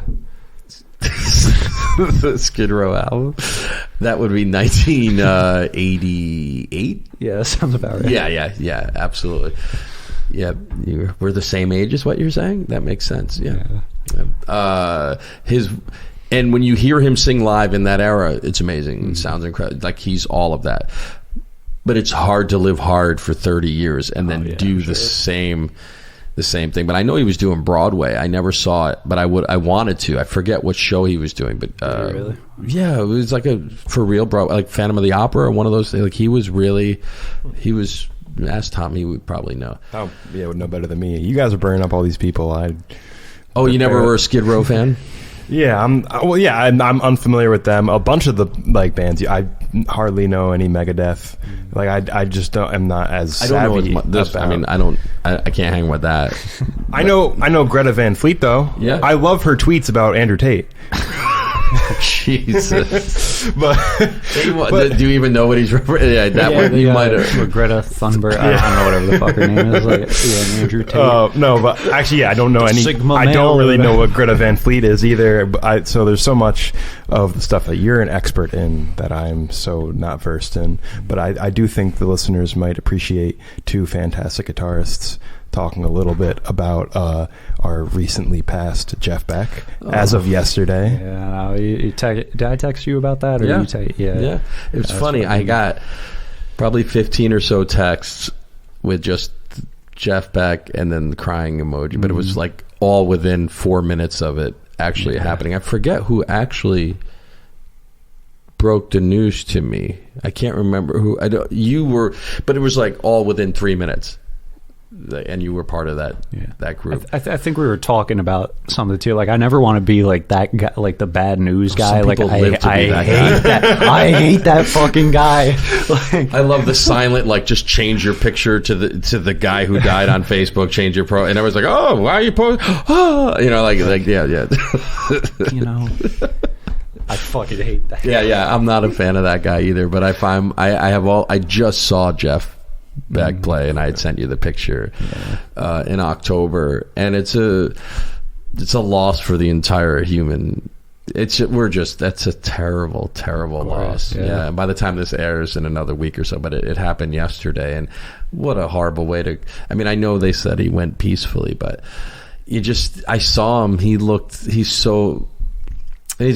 looked great, man. He's playing just astounding. So yeah, it's a terrible loss. I mean, it happens, but there's nobody on the planet, not even remotely, and there's just that dude. That's what's amazing about someone like that. There's just nobody else who could possibly do that. Oh yeah, I'm not, like I said, I'm no Jeff Beck expert, but I do love his playing. His style is a Beckspert. Okay, obviously you don't know what you're talking about. Sorry, it's a Jeff Beckspert. You get a shirt that says that. Jeff Beck's nerd. I'm not gonna lie, I looked for my Jeff Beck t-shirt today and then I couldn't find it. I was like, all right, well, dude, Count Basie will have to do. But yes, go ahead. I'm sorry. I know a little bit of his albums, Wired and Blow by Blow. Is there any other deep cuts you would suggest to me in particular, or listeners who are interested? I liked his version of a Stratus. Billy Cobham. Yeah. Okay. That was fucking awesome. I didn't know he has a version of that. Okay. I don't know if I know that, but that makes sense that he would play. Oh wait, is that on the live? Did they do? Is it live or is it studio?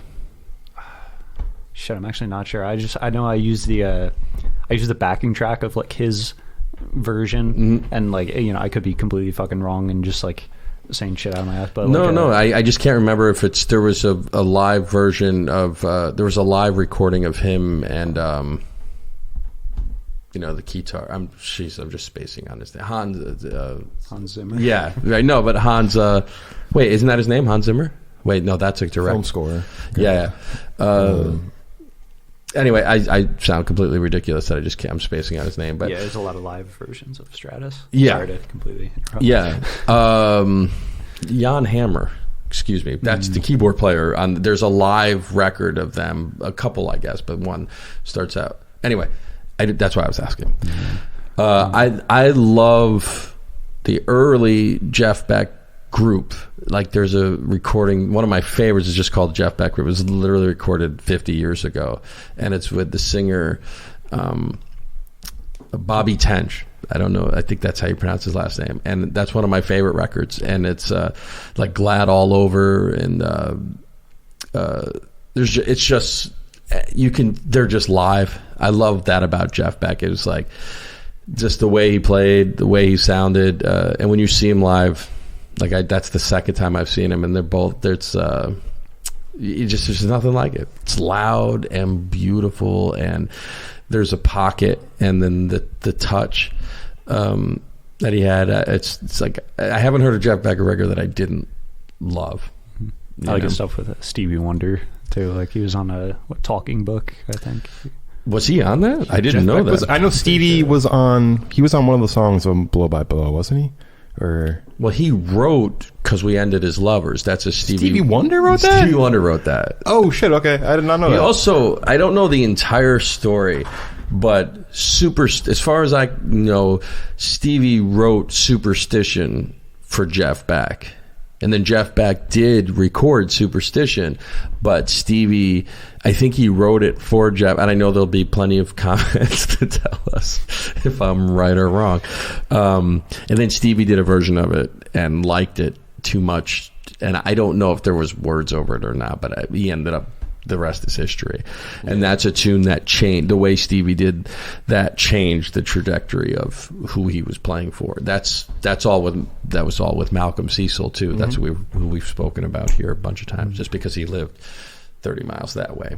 Did you know Malcolm is the engineer that did Talking Book? Oh, really? Yeah, and the synth sounds that you hear on there is all with the synthesizer that he created, called Tonto. Awesome. Yeah. I love that album. Oh my God. Yeah, all of those sounds. I think Stevie's playing drums on a lot of that. But might be all of it. I can't remember. But all of those sounds were made with this. You could just look it up. Tonto, Malcolm Cecil. He passed, I think, 2 years ago now. At 80, he was 80, in some of his early 80s. But I love all that, the stuff with Rod Stewart, and then Bobby Tench kind of had that high tenor voice as well. I love all that stuff. Like, that's, but I haven't heard of. I just saw him play with Johnny Depp, and I haven't heard the record he made with Johnny Depp. Yeah, I found out that was a thing yesterday, but I haven't heard it. So what was funny about that is there's people want to hate Johnny Depp. People like Amber Heard. People primarily. people like it was really funny because on the way out of the theater there were people like kind of ragging on Johnny. Because Johnny plays guitar and he sings. I had no problem with John. There's a couple things. Johnny Depp comes out, and that, regardless of how you feel him, that's a bona fide star. Yeah. Like, and when you see him come out, women lost their minds. Like, all the people talking, I would too. all the people talking trash about him were dudes. None of the women had any problem with like I've always been a fan of seeing certain people and watching the audience's reaction to them. Another one was my wife and I saw Prince. I think we might have spoken about this, but we saw Prince maybe 10 years ago. I think like 2012. We were ninth row. He comes out in these bedazzled leather pants and a very sparkly pair of Converse, but you realize when you're that close, you realize he was not a very tall man. I mean, people talk about this, but as soon as he comes out, he did it without doing a thing that you focus. You can't help it. You see him and you're like, there's something very godlike special about this dude. But he sat at the piano and he sang The Beautiful Ones, and I was like, oh shit, this is amazing. And then I thought, let me look around. I look and I see my wife. She's never made that look with me ever. I saw a depth that I didn't know how to feel. I was like, oh, that's amazing. And then I was like, wait, like, and then I looked around and every person in the audience, looked exactly the same way. I was the only idiot, like kind of like, oh, what's everybody look like? But it was there's certain people, and Johnny Depp comes out on stage, and that's what happens. It's not because he didn't say a word. And he happened to be in the news a lot. Yeah, this was October, so I don't think that case was finished yet, or maybe it was. Anyway, my point is, people were saying, we're ragging on Johnny for his guitar playing and for his singing for whatever reasons. I didn't have a problem with either one, but I was literally right in front of where Jeff was, and so Johnny's playing, but Jeff's also playing, and it's astounding. He's just playing chords underneath Johnny.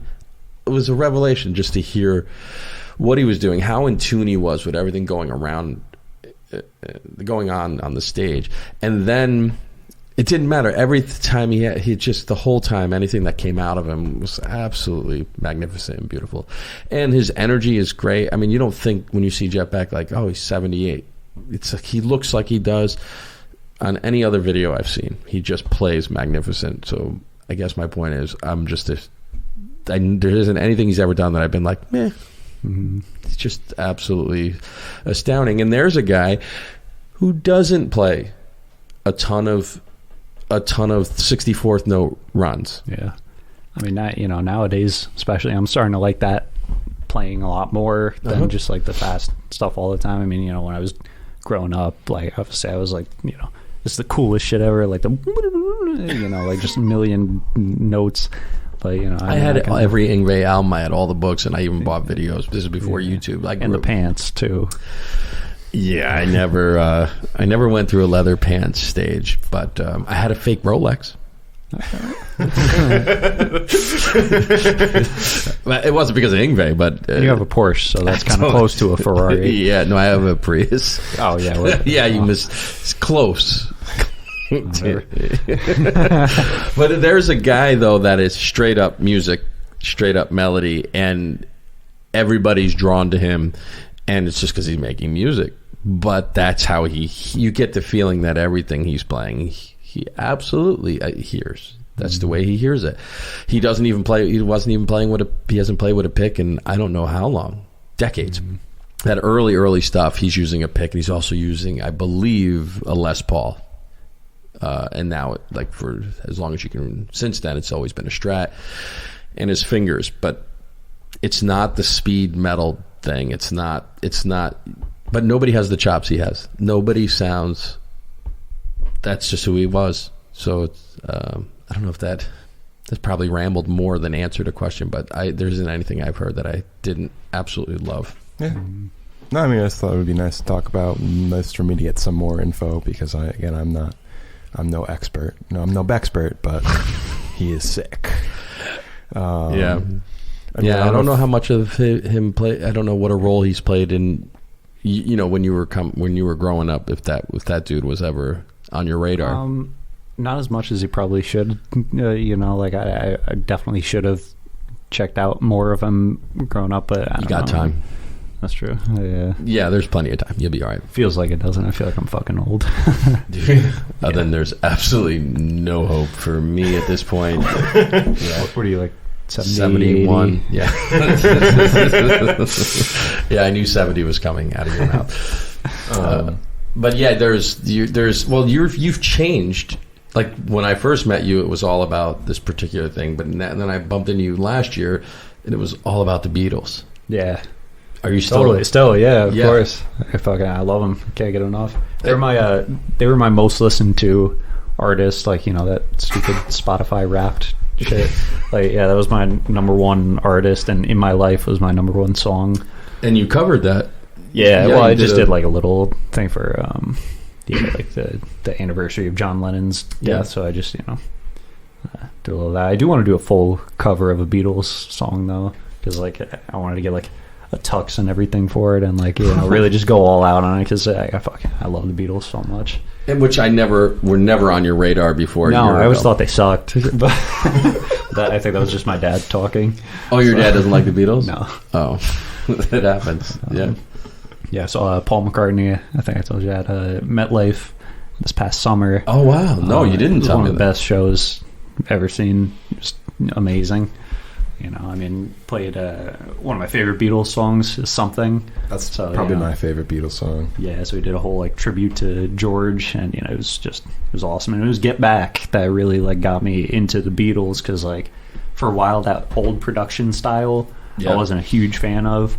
You mean the Apple? I mean, was that on Apple TV? Is that where? Oh no, Disney. Yeah, like I got Disney Plus like just for that, because I was like, you know what, might as well check it out. You know, I've been getting into the older stuff. You know, so might as well check out the group that influenced pretty much everyone and see what they were doing. And I'm very glad I did. Yeah.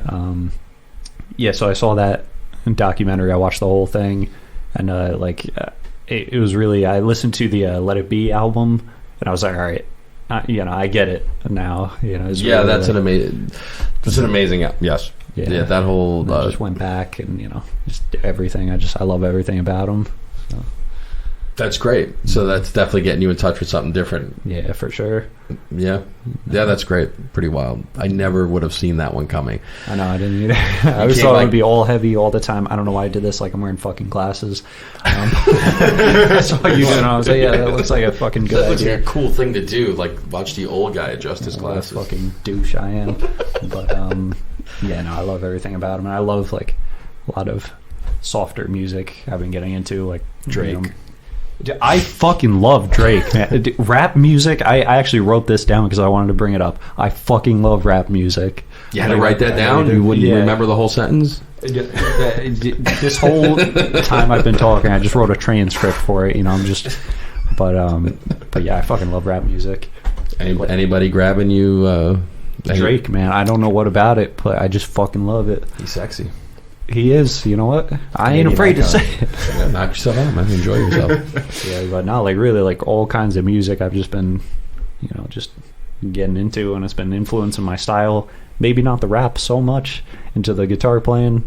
Well, Lil Wayne has some killer chops. What about what about Did you see that video? Yes. Okay. The guitar playing video? Yeah. Yeah. Hell yeah. No, but I thought it was Lil Pump. Oh yeah, there was a point, and it was him and Tekashi 6ix9ine. You remember when I was like, yes, no, I do, deep into that stuff. Yeah, like I loved that shit. Because it started off as a joke. I would just like listen to it and be like, this is the dumbest shit I've ever heard. But then like third time listening to it, I'm like, okay. You know, just having it on from like parties and stuff, or like bars or anything. You know, it's like, I might as well just like listen to it to see if I like it, rather than just being like, this music sucks. Like, you know, that's fucking no fun. You know, I just, you know, that's what I'm doing nowadays. I'm just trying to have fun, because I feel like for a long time I was just like focused on, you know, music, and like that's it. Like I can't have fun. I can't, like, I gotta practice guitar 24/7 and be focused on it. And it's like, that's just it. Just for me at least, it just wasn't healthy, because then it, you know, that really like kickstarted the anxiety, you know, especially after college, because then I felt like, okay, like at least in college I was like working towards something, but you know, after college I'm like, what the fuck am I doing now? Like what am I gonna do, you know? So I feel like I really missed out on a lot of like fun times, I guess. So, you know, I don't know, I know it's a weird way of looking at it, and I did have fun, of course, but like, I don't know, I don't know what I'm really trying to get at, but well, I'm just trying to have fun. Yeah, it's a good thing to do, to man. let myself have fun. Yeah. Another question I had before about, you know, like the feeling of anxiety as it relates to being an artist. You know, I would call myself pretty introverted, but I like my like extroversion in the context of doing art, and I feel very at home. Like we were saying, like, he's a different person when he's on stage performing, and you probably a lot of the nerves fall away once you start performing. So like a feeling I get a lot is I don't feel very comfortable being out, or like as comfortable as I could be until I've performed for people. If I'm like at a bar, I've played bass, or from there to play bass, or like just I'm there to be a bassist, I'm much more comfortable. But if I'm just there to be a person at the venue, I'm not good at that. Like, that's when I start to feel uncomfortable and like I should leave, is if I'm not there to be doing that sort of thing? Like, is that something you relate to? I do 100%. Yeah, I get that same thing. Absolutely. Like, I either have to be in like a zone where like, you know, I'm with my friends, you know, talking, like we're having a great time. And then we go to like a bar or something. Then I'm like, okay, you know, I'm feeling kind of good. You know, I can talk to people, whatever.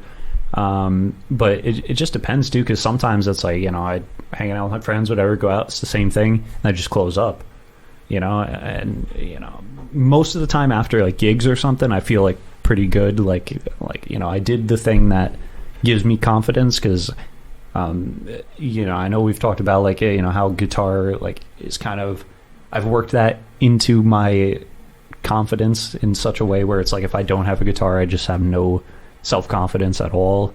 So yeah, I've been trying to work on that, but for sure relate to that 100%.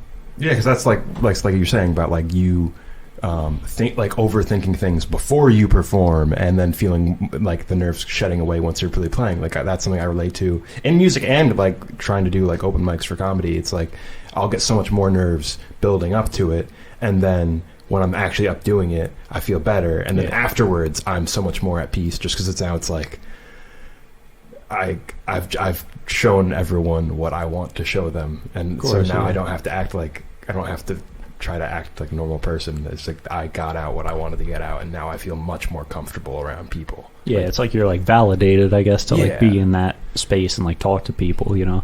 And like, yeah, that was a issue for me for a while too, was like getting over that thing. And like, I still, believe me, I deal with it. Like it's so random sometimes, where like sometimes I just feel confident and I'm like, okay, like I can talk to people, whatever, you know, do anything. But yeah, like I didn't know for a while, I didn't know what to like talk about other than guitar, because I just didn't do anything other than guitar. I mean, what am I going to talk to a fucking girl about pentatonic scales? I mean, what the fuck? Like, the right girl. Maybe, but yeah, no, yeah, I hear. Like, you know, I just had like nothing to talk about. I was fucking boring. You know? You gotta watch like arguably still am, but arguably, yeah. No, you gotta watch some Lifetime movie network stuff. I do with my grandma, and that shit sucks. I'm just saying, if you want some I was stuff. talking about my grandma, not the Yeah, I was gonna say with the shows, there's also, you can't underestimate what you get back from the energy of the audience, and that is what usually frees you. If you did, it's interesting. Like I've played for 6 people, and I've played for, you know, a few thousand people, and as long as they're into it, it feels the same way. Like if it's hard when it's background. It is what it is, but I'm saying if there's people engaged, then that's a very free, that's a beautiful feeling when you feel like you've communicated something and you've made a connection. And I feel much more grounded when there's a connection. But I feel the same way if I feel like I did a good job teaching, or you just the energy of being around. It's the isolation. If you feel isolated, that feels horrible. That's probably, and then you start to go down the anxiety part of things, or the OCD side of things, or where you're trying to think your way to being peaceful. I mean, it usually doesn't work that way. Usually it works with, if you have a good show, whether it's comedy or writing or playing, if there's a reaction from the audience and they support you, they kind of buoy you and keep you raised up. I don't think that should be underestimated. I think it's probably why we do it. Yeah. To make that connection. Yeah. Even with this, like in the beginning, like you know, this, I was feeling so like introverted and, you know, not confident and like fucking nervous. But, you know, now I feel like this is kind of like closer to, you know, what I'm like normally, you know, because now I feel comfortable. Yeah. And, you know. Yeah, a lot of that stuff has to do with you're here. Yeah, I'm leaving shortly. Damp around. A lot of that stuff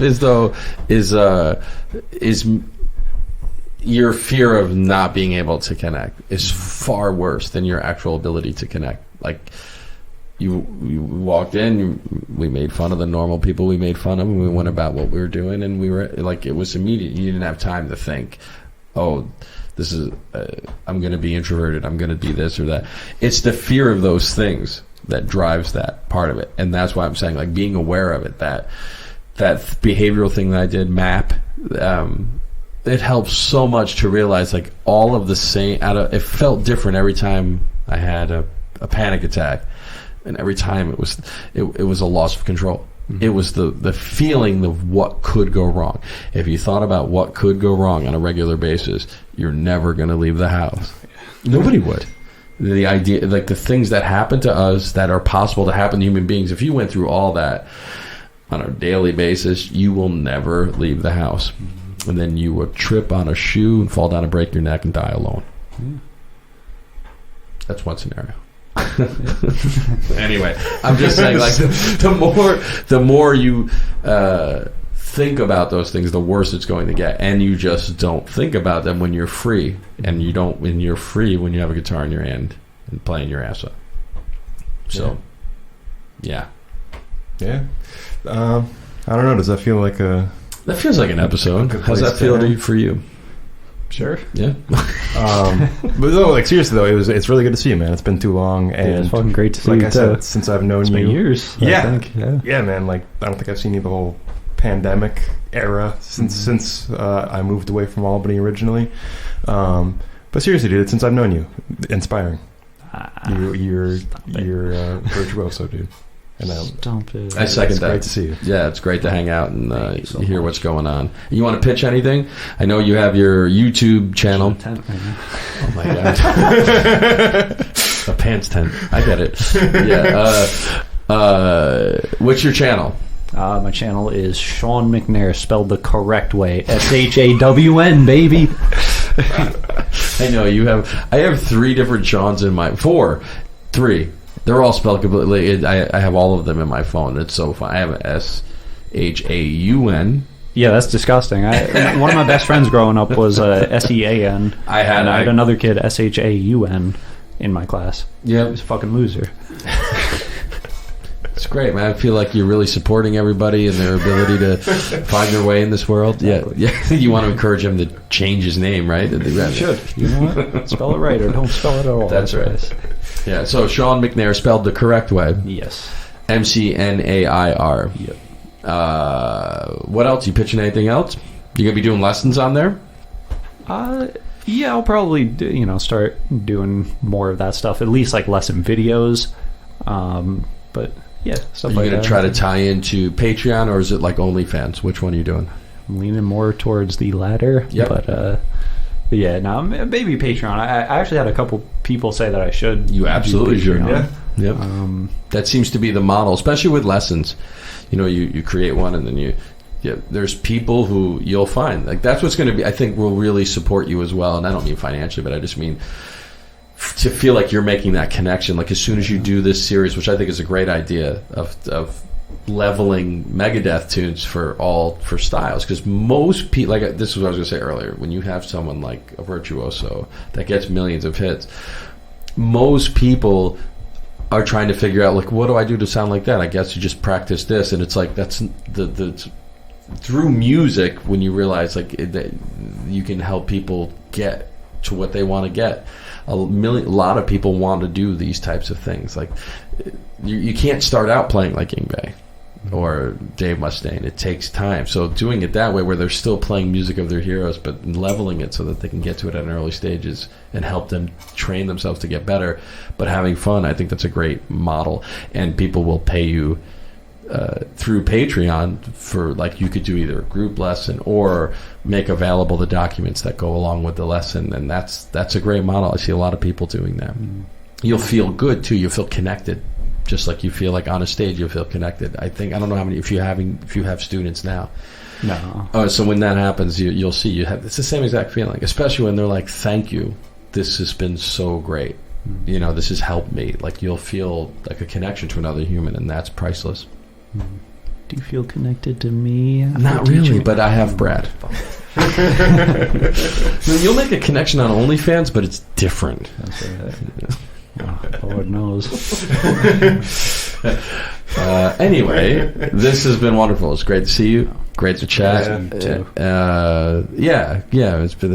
was a lot of fun. Yeah, so follow Shawn on YouTube. Check out Last of Falls, recent EP.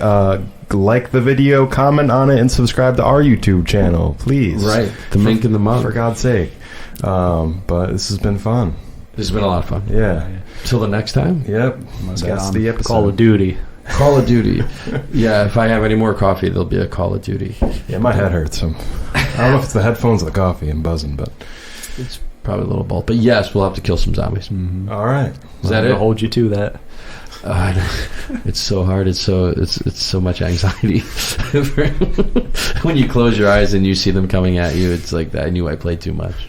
Yeah, that's true. But yes, it's been a while. We'll do it again.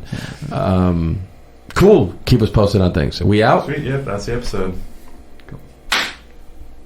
See, it gets worse every time we do it. It does get worse. So we're I gonna do it really with have us? to pee. All right, Okay, let's do do it. it. Here we go. See you on the next one.